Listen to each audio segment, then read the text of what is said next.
दोस्तों, population wise अगर देखा जाए आबादी के हिसाब से, तो बांग्लादेश दुनिया के 10 सबसे बड़े मुल्कों में शुमार होता है, उसको काउंट किया जाता है। लेकिन अगर टेरिटरी के हिसाब से देखें तो बांग्लादेश की टेरिटरी उतनी बड़ी नहीं है जितनी बड़ी इसकी पॉपुलेशन है। अलबत्ता जो भी टेरिटरी बांग्लादेश के पास है, इस टेरिटरी के अंदर कई सारे पॉइंट्स ऐसे हैं जो कि स्ट्रेटजिकली बहुत ज़्यादा सिग्निफिकेंट है। इसमें बे ऑफ बंगाल इटसेल्फ जो है एक बहुत इंपॉर्टेंट इलाका है। दुनिया की अहम तरीन जो सी रूट्स हैं उनके ऊपर बे ऑफ बंगाल वाक़ है। लेकिन ज़मीनी एतबार से भी देखें तो बांग्लादेश के अंदर कई सारे ऐसे पॉइंट्स हैं जो कि स्ट्रेटजिकली सिग्निफिकेंट है, ख़ास तौर पर इंडिया और चाइना के हवाले से। लाल मुनीरहट भी ऐसा ही इलाका है। लाल मुनीरहट में एक वर्ल्ड वार 2 के ज़माने का एयरबेस बना था जो कि बाद में अबंडन कर दिया गया था और कई डेकेड्स तक ये ऐसे ही खाली पड़ा रहा। अलबत्ता अब पिछले काफ़ी हफ्तों से लेकर, बांग्लादेश ने ऑफिशियली कुछ भी नहीं कहा, लेकिन इंडिया ने काफ़ी हफ्तों से लेकर उनके मीडिया ने ये रिपोर्ट्स लगाना शुरू की हुई हैं कि लाल मुनीरहट पे चाइना आ रहा है, यहाँ पर बेस बन रहा है, एयर बेस बनाने की तैयारी हो रही है और बहुत बड़ा एयर बेस, यानी कोई ऑर्डिनरी किस्म का नहीं, एडवांस्ड लेवल का एक एयर बेस होगा जिसमें काफ़ी ज़बरदस्त किस्म की स्टोरेज फैसिलिटीज़ होंगी, लॉजिस्टिकल सपोर्ट, ये सारा कुछ होगा। तो वो कह रहे हैं चाइना यहाँ पर बनाने का इरादा रखता है और वो ये भी अंदाज़ा लगा रहे हैं, गुमान कर रहे हैं कि पाकिस्तान भी इसको इस्तेमाल कर सकता है, चाइना भी इस्तेमाल कर सकता है अलॉन्ग विथ बांग्लादेशी एयरफोर्स। और वो कहते हैं अगर ये बन गया तो फिर सिलीगुड़ी कॉरिडोर गया हमारे हाथ से। इंडियन मीडिया ऐसा कह रहा है ना। आज इंडिया का एक बड़ा न्यूज़ आउटलेट है, ऑर्गेनाइज़र, जो कि हिंदुत्व की जो फाशिस्ट जमात है आरएसएस, उसका माउथ पीस है। आरएसएस जिसकी पॉलिटिकल विंग है बीजेपी, इंडियन रूलिंग पार्टी, तो उनका माउथ पीस है organiser.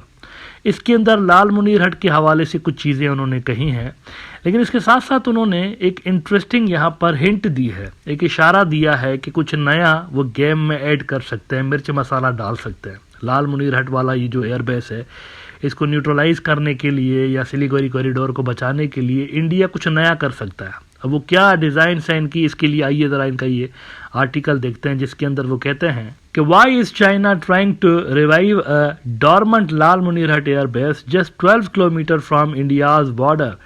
China's interest in reviving the Lal Munirad Air Base in Bangladesh, located just 12 to 15 kilometers from India's border, has raised alarm in New Delhi. Positioned near the strategic Siliguri corridor, this development could pose significant security challenges for India's northeast. Again, let me remind you कि बांग्लादेश ने अभी तक ऐसा कोई announcement नहीं किया, ना ही China की तरफ से हमें कोई चीज़ नज़र आई है। लेकिन इंडियन मीडिया में तवातुर के साथ एक के बाद एक पिछले कई हफ्तों से लेकर दर्जनों ऐसे खबरें छप चुकी हैं, रिपोर्ट्स छप चुकी हैं कि ये वाला जो एयरबेस है ये बनने जा रहा है। मुझे ऐसा महसूस हो रहा है कि ये थ्रेट असेसमेंट है इंडियन इंटेलिजेंस एजेंसीज़ की, कि यहाँ पर अगर इस एयरबेस को रिवाइव कर दिया जाता है तो हमारे लिए प्रॉब्लम होगी। मुझे लगता है ये थ्रेट असेसमेंट को खबर बना के रिपोर्ट कर रहा है। ऑफिशियली ऐसा कुछ भी नज़र नहीं आया, मुझे कम से कम किसी न्यूज़ आउटलेट में नज़र नहीं आया कि बांग्लादेश इरादा रखता है उसको रिवाइव करने का। लेकिन वो कह रहे हैं इंडियन न्यूज़ आउटलेट्स कि ऐसा होने जा रहा है, ये बनाने जा रहे हैं। अच्छा, वो कौन सा एक नया फैक्टर है जो कि वो ऐड करने जा रहे हैं? प्रोग्राम के शुरू में मैंने बात की कि इस सारे मुद्दे के अंदर उन्होंने एक नया जिन पटारी से निकाला है। इंडियन जो एक्सपर्ट्स हैं उन्होंने, वो कह रहे हैं ये जो भूटान है ना, भूटान, इनकी और हमारी एक ट्रीटी ऑफ फ्रेंडशिप भी तो है। ये उन्होंने बाय द वे 1940s में साइन की थी, इंडियंस ने और भूटानीज ने। स्ट्रेटेजिक सॉवरेनिटी कंप्रोमाइज़ कर दी थी भूटान ने, अपनी गिरवी रख दिया था खुद को इंडिया के आगे। भूटान ने ये ट्रीटी साइन करके, गिरवी इन अ सेंस कि इनके फ़ौज कोई नहीं होगी, इनका कोई डिफेंस सिस्टम नहीं होगा, इनकी कोई फॉरेन पॉलिसी नहीं होगी, ये सब इंडिया बनाएगा और बदले में इनको क्या मिलेगा? बाबा जी का ठुल्लू। लफ्ज़ी सिर्फ तौर पर, ज़बानी कलामी उनको सिर्फ ये एश्योरेंस दी जाएगी कि जब आपके ऊपर अटैक होगा तो हम आपको बचाएंगे। अब बंदा पूछे भाई भूटान को कौन अटैक करेगा? दो ही तो मुल्क हैं, एक चाइना है, दूसरा इंडिया। तो इसका मतलब वो ये कहने की कोशिश कर रहे थे भूटान को कि हम आपको चाइना से बचाएंगे। लेकिन 2017 में हमने देखा कि जब डोकलाम में चाइना आया तो इन्होंने अपने प्रॉमिस को फुलफिल नहीं किया। इतने अरसे के बाद जब अपना वादा निभाने की बात आई तो इंडिया ने पीठ दिखा दी थी। लेकिन इनको ट्रीटी ऑफ फ्रेंडशिप अभी तक याद है, इंडियन एक्सपर्ट्स को। अब इस हवाले से वो कह रहे हैं कि भूटान को हम इस्तेमाल कर सकते हैं अगेंस्ट चाइना और सिलीगुड़ी कॉरिडोर को महफूज बनाने के लिए हम भूटान को इस्तेमाल करेंगे। अगर यहाँ पर ये लाल मुनीरहट के इलाके में एयरबेस बना तो हम भूटान में एयरबेस बनाएंगे। कुछ इस तरह का इशारा उन्होंने देने की कोशिश की है। वो कहते हैं ऑर्गेनाइजर वाले, positioned north of the Siliguri corridor Bhutan plays a pivotal role in regional security. देख रहे हैं कहाँ से कहाँ पहुँच गए, लाल मुनीरहट से पहुँच गए Bhutan. The Indo-Bhutan Friendship Treaty ties Bhutan's security to India's, treating threats to Bhutan as threats to India. हमें कोई मसला होगा तो उनके लिए थ्रेट है, उनको कोई मसला होगा तो हमारे लिए थ्रेट। अब हमें मसला है सिलीगुड़ी कॉरिडोर के ऊपर, लिहाजा भूटान इस्तेमाल होगा against China, against Bangladesh. Fostering close military cooperation and bolstering India's stance in the corridor, Siliguri corridor की बात कर रहे हैं, भूटान को उससे जोड़ रहे हैं।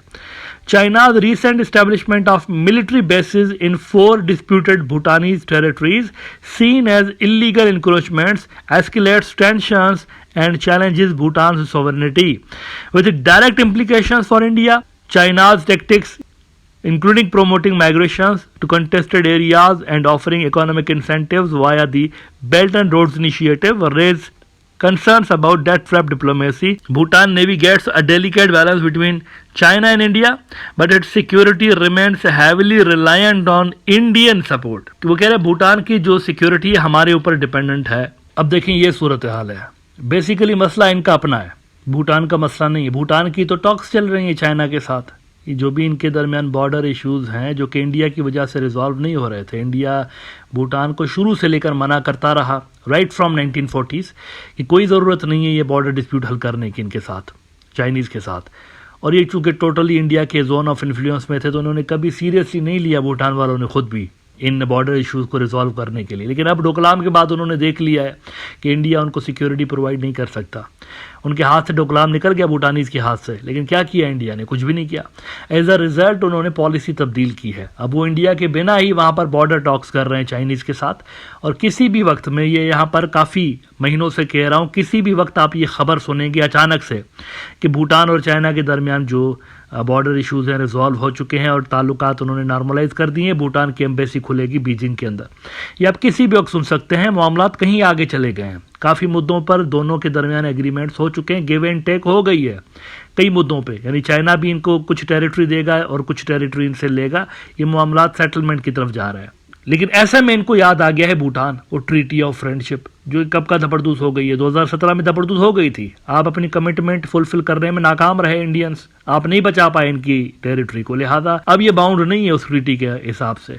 लेकिन ये कह रहे हैं नहीं, यहाँ पर लाल मुनीरहट पे अगर एयरबेस बनेगा तो कुछ यहाँ भूटान में करेंगे, कोई बेस बनाएंगे और उस बेस को इस्तेमाल करेंगे against Bangladesh and against China. But मेरे ख्याल से ये नहीं होने जा रहा। आई डोंट थिंक इतना बड़ा रिस्क भूटानीज इनकी टेरिटरी, इनके सिलीगुड़ी कॉरिडोर को बचाने के लिए लेंगे।